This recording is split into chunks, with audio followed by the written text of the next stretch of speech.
Brasil.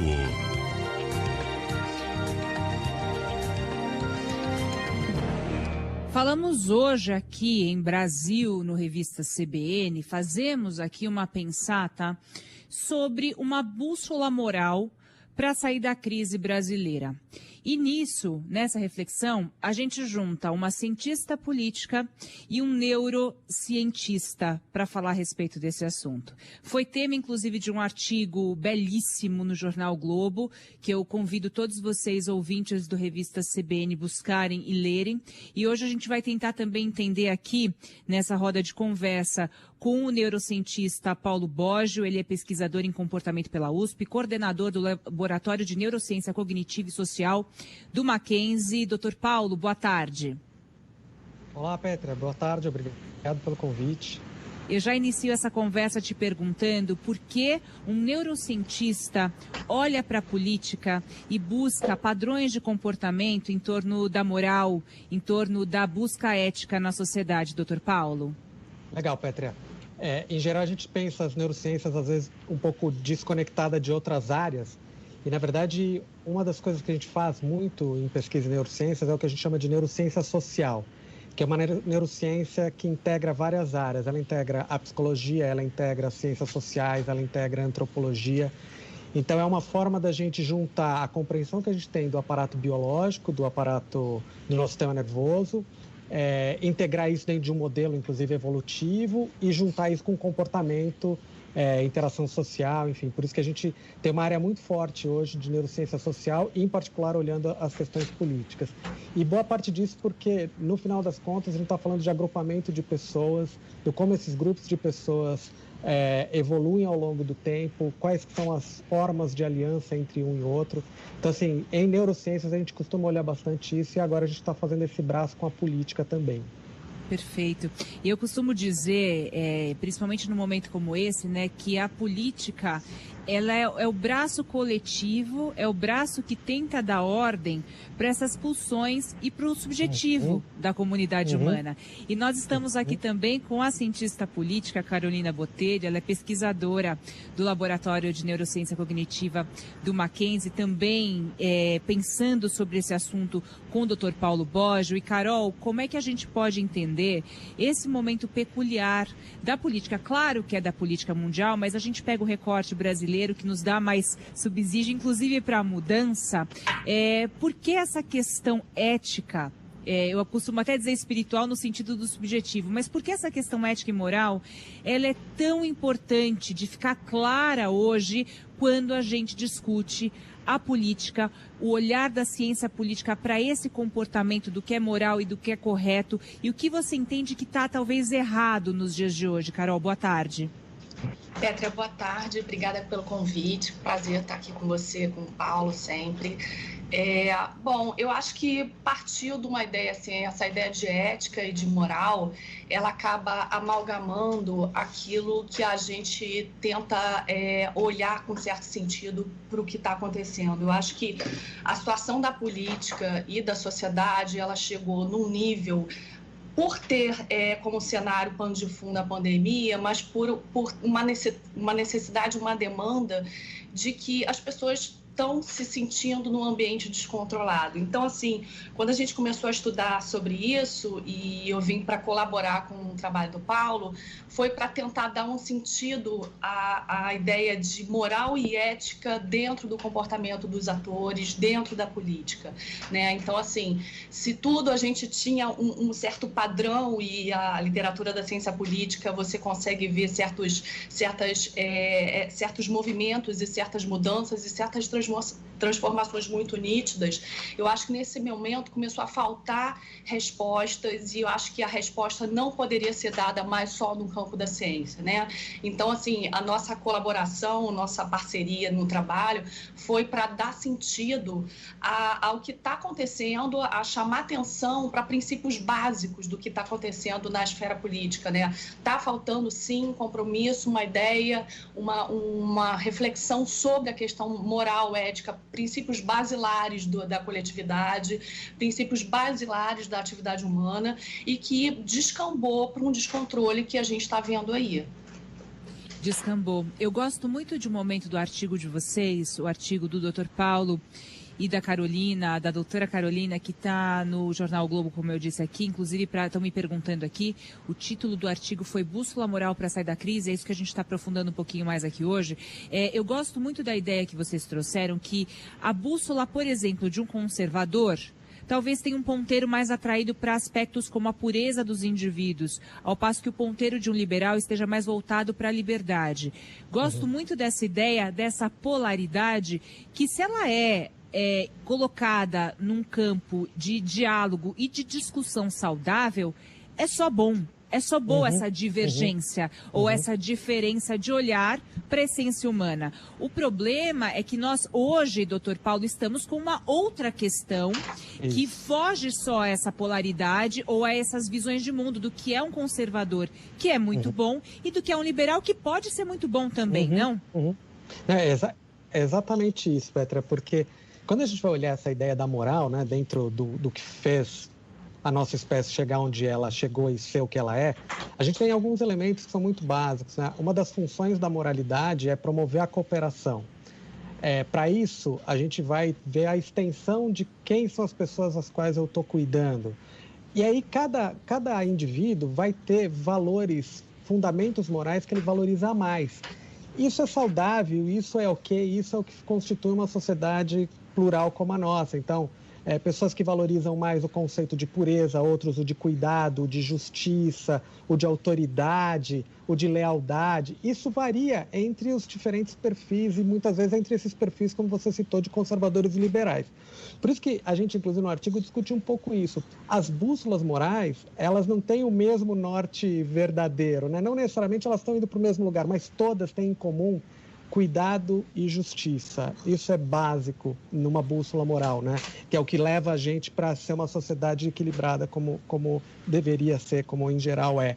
O problema todo é que a gente chegou num ponto em que a gente sai desse básico e passa a ter indivíduos em posição de liderança que ou a bússola está muito quebrada ou ela nem existe.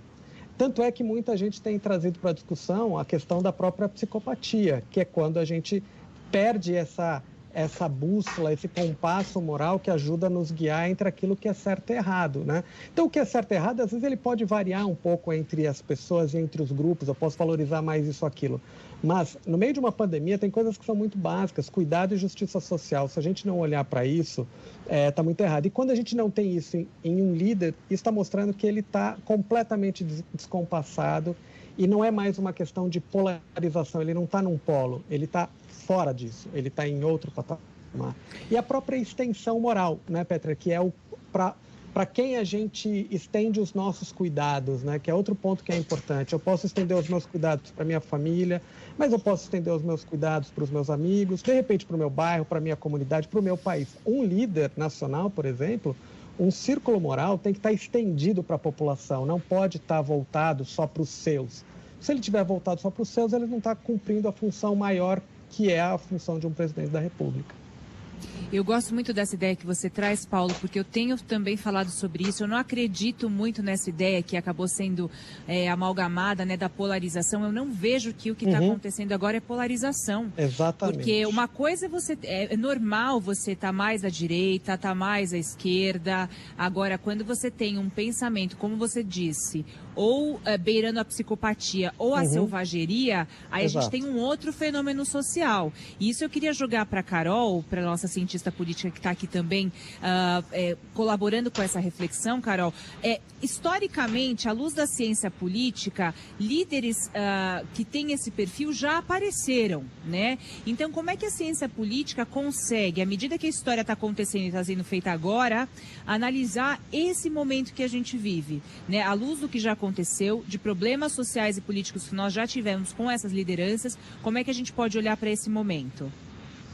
Bom, primeiro eu acho que a gente tem que olhar para a ciência política, ela dá conta de determinados tipos de lideranças populistas ou carismáticas, mas o que eu penso é que esse tipo de liderança que hoje está na nossa frente não se aplica exatamente a esse padrão já reconhecido pela história, tá? Ou pelos estudos de política.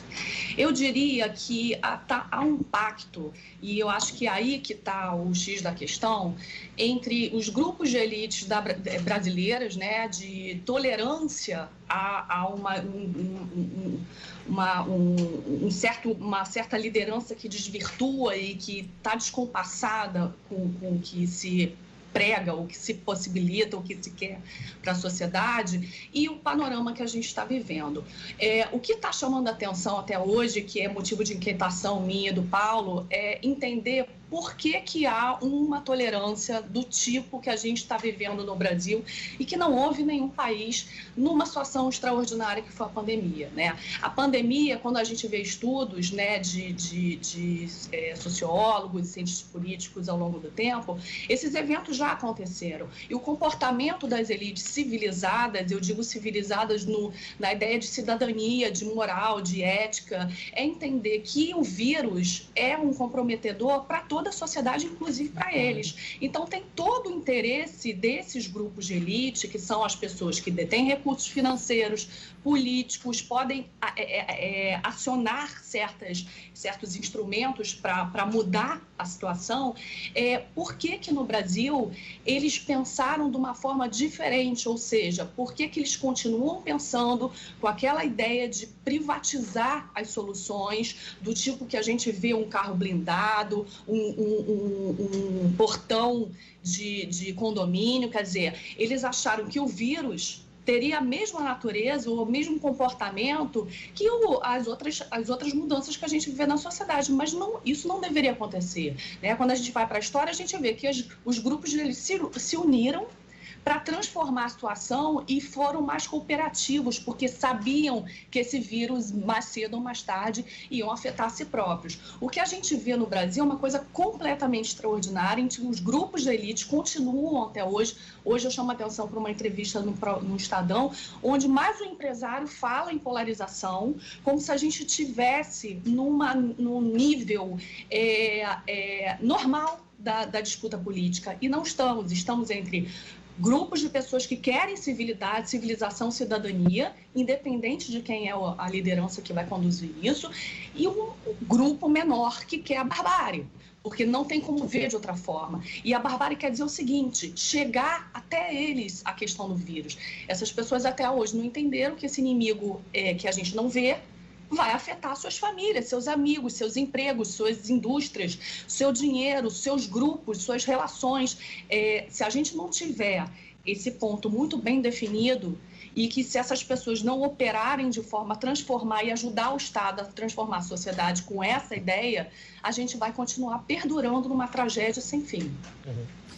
Perfeito. Eu quero agradecer. Primeiro, o artigo, quando eu li, eu falei, imediatamente eu pensei, nossa, preciso trazer o Dr. Paulo e a doutora Carolina para conversarem com a gente aqui, para nos ajudarem nessa nossa roda de conversa, que é o Revista, que é essa intenção de entender, né, o mundo que a gente vive, o mundo acontecendo e a gente já tentando interpretar. Isso é muito difícil, mas é um intuito fundamental, né, para o aprimoramento da nossa inteligência política, da nossa atitude. E para quem quiser acompanhar mais, só deixar essa dica, doutor Paulo e Carol, para os nossos ouvintes acompanharem esses estudos, como é que vocês estão fazendo essa conexão de neurociência com ciência política, para que, acho que é fundamental essa junção nos dias de hoje, né? Como é que faz, hein, doutor Paulo?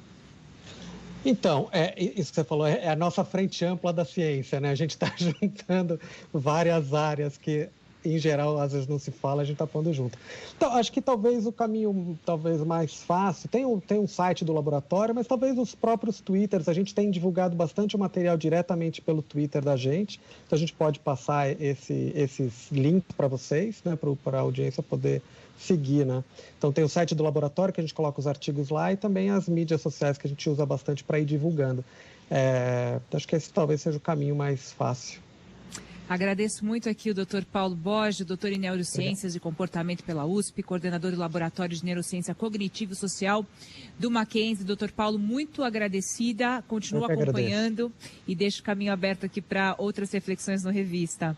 E também a Carolina Botelho, doutora em Ciência Política, pesquisadora do Laboratório de Neurociência Cognitiva e Social do Mackenzie. Doutora Carol, muito obrigada também por essa reflexão importantíssima e parabéns pelo trabalho. Obrigada a você, Pétria, pelo espaço.